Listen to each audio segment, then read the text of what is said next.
Welcome to day 3 of Stinkbug. Stinkbug. Today we're going to start out with some blends. And here you can see a number of words that have blends in them. Blends means two letters that go together to make a sound, like ST or SM. Can you see any more blends in these words? If I point to each one, what blends do you see?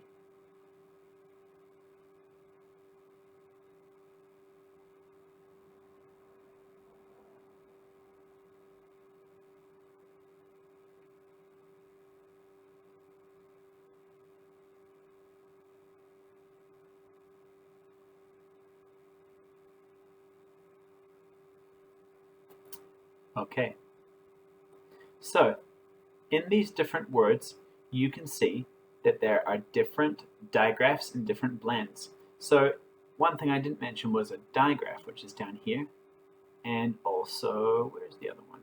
Right here. This is a digraph, QU. So there's lots of different sounds that are blends, and there are lots of different sounds that are digraphs, and those sounds go together to help us decode the words. Some of them are the end of words, some of them are in the middle, and some are at the end. Let's look first at the ones that are at the beginning.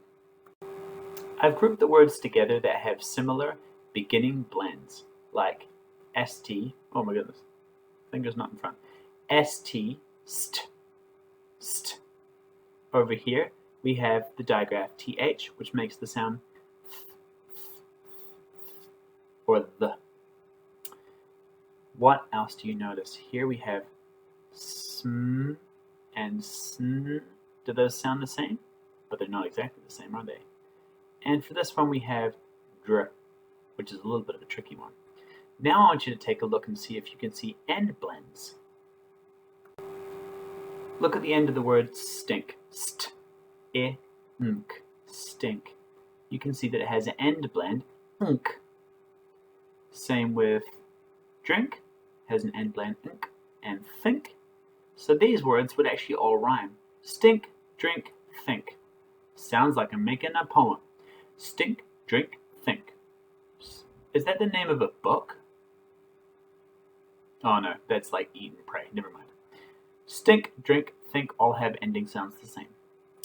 What about the ending sound over here? This one's by itself. It has ng, for wings.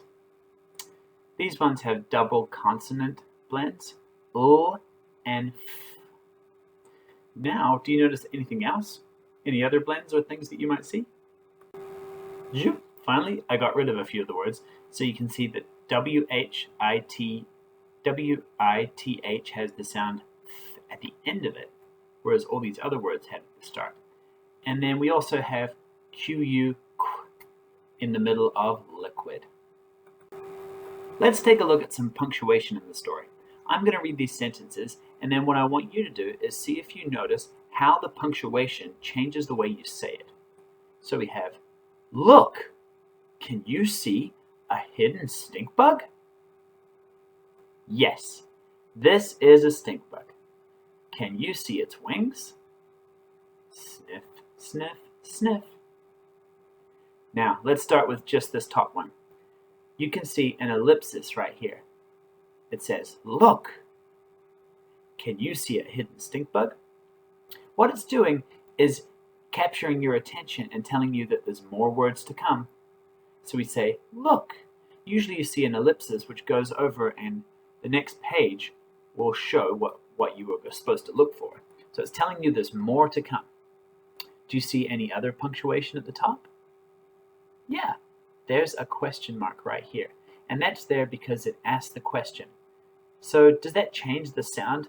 It should sound the way that your voice should sound? Yeah. Can you see a hidden stink bug? Or, can you see a hidden stink bug? Let's go down to the second one. I see an exclamation. When we have an exclamation, we have to exclaim something. Exclamation. It's after the word yes. So we say, yes!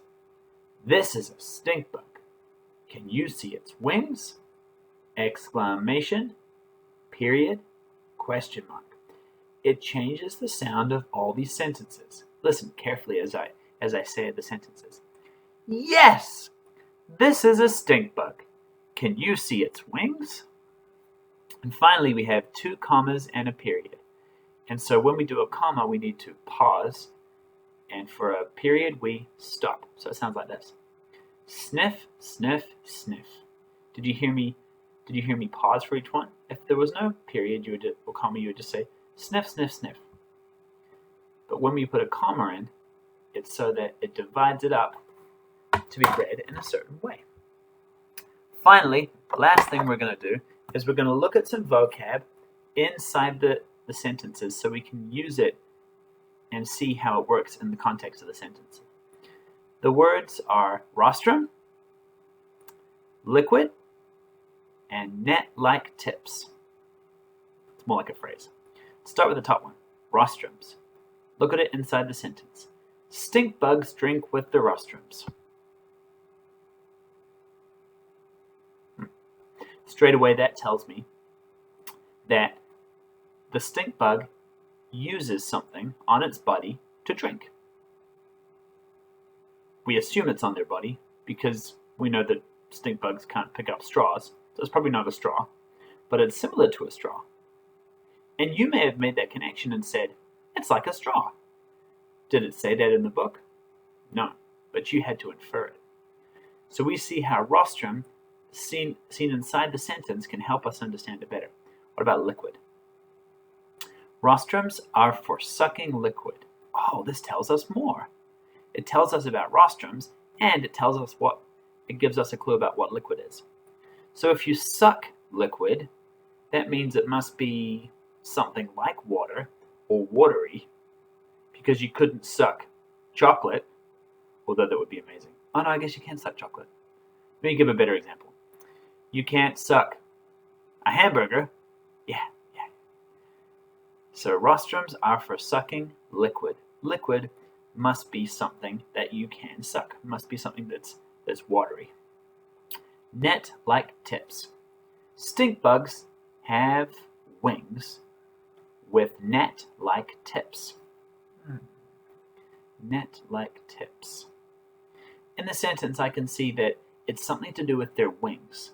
It's on their wings because it says wings with net-like tips.